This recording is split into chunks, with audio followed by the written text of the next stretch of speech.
తాకట్టులో ఉన్న బంగారాన్ని విడిపించి ఆ రోజు ఆన్లైన్ ధరకే కొంటుంది కొమ్మూరి గోల్డ్. అంతర్జాతీయ మార్కెట్లో పసిడి ధరలు మంట పుట్టిస్తున్నాయి. రోజు రోజుకు రికార్డులను తిరగరాస్తూ సామాన్యులకు చుక్కలు చూపిస్తున్నాయి. ప్రపంచవ్యాప్తంగా నెలకొన్న యుద్ధ వాతావరణం, ఆర్థిక అస్థిరత కారణంగా పెట్టుబడిదారులు బంగారం వైపు మొగ్గు చూపుతున్నారు. వివిధ దేశాల సెంట్రల్ బ్యాంకులు సైతం పెద్ద ఎత్తున పసిడికి కొనుగోలు చేయడంతో డిమాండ్ పెరుగుతుంది. ఈ ప్రభావం అన్ని దేశాలపై కనిపిస్తున్న మన పొరుగు దేశమైన పాకిస్తాన్లో మాత్రం పరిస్థితి అత్యంత దారుణంగా తయారైంది. అక్కడ బంగారం ధరలు వింటేనే సామాన్యుల గుండెలు ఆగిపోయే పరిస్థితి వచ్చింది. పాకిస్తాన్ ప్రస్తుతం తీవ్రమైన ఆర్థిక సంక్షోభంలో కొట్టుమిట్టాడుతోంది. ఆ దేశ కరెన్సీ విలువ రోజు రోజుకు పాతాళానికి పడిపోతోంది. ద్రవ్యోల్బణం ఆకాశాన్ని తాకడంతో పాటు దిగుమతి ఖర్చులు విపరీతంగా పెరిగిపోయాయి. ఇక ఈ నేపథ్యంలో అక్కడ బంగారం ధరలు ఊహించని స్థాయికి చేరాయి.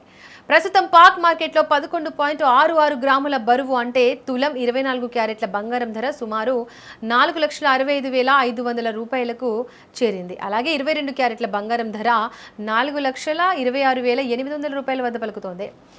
ఈ ధరల ప్రకారం చూస్తే అక్కడ ఒక సాధారణ పెళ్లి జరగాలన్నా, ఒక చిన్న నెక్లెస్ కొనాలన్నా లగ్జరీగా మారిపోయింది. కేవలం 2 తులాలు అంటే 20 గ్రాముల బరువు ఉన్న ఒక బంగారపు హారం కొనాలంటే పాకిస్తాన్ ప్రజలు దాదాపుగా 8.5 లక్షల రూపాయలు చెల్లించాల్సిందే. దీనికి అదనంగా మేకింగ్ ఛార్జీలు, డిజైన్ ఖర్చులు, పన్నులు అన్ని కలుపుకుంటే ఆ మొత్తం సులభంగా 9 లక్షల రూపాయలు దాటిపోతుంది. దీంతో అక్కడి మధ్యతరగతి కుటుంబాలు బంగారం కొనాలనే ఆలోచనలు పూర్తిగా వదిలేసుకుంటున్నాయి. అదే సమయంలో మన దేశంలో పరిస్థితి పరిశీలిస్తే భారత్లో కూడా బంగారం ధరలు పెరిగినప్పటికీ పాకిస్తాన్తో పోలిస్తే చాలా తక్కువగానే ఉన్నాయని చెప్పాలి. భారత్లో ప్రస్తుతం 24 క్యారెట్ల బంగారం ధర సుమారు 1,57,000 వద్ద కొనసాగుతోంది. 22 క్యారెట్ల పసిడి ధర 1,45,000 దగ్గర ఉంది. ఇక్కడ 20 గ్రాముల బంగారంతో ఒక అందమైన హారం తయారు చేయించుకోవడానికి దాదాపుగా 3 లక్షల రూపాయలు ఖర్చు అవుతోంది.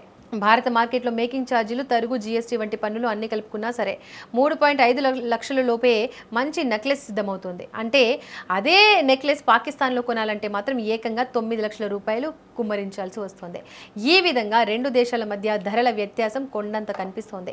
పాక్ ఆర్థిక వ్యవస్థ పూర్తిగా అస్తవ్యస్తం కావడం, అంతర్జాతీయ మార్కెట్ల నుంచి దిగుమతులు తగ్గడమే అక్కడ పసిడి ధరలు ఈ స్థాయిలో మండిపోవడానికి ప్రధాన కారణాలుగా ఆర్థిక నిపుణులు విశ్లేషిస్తున్నారు.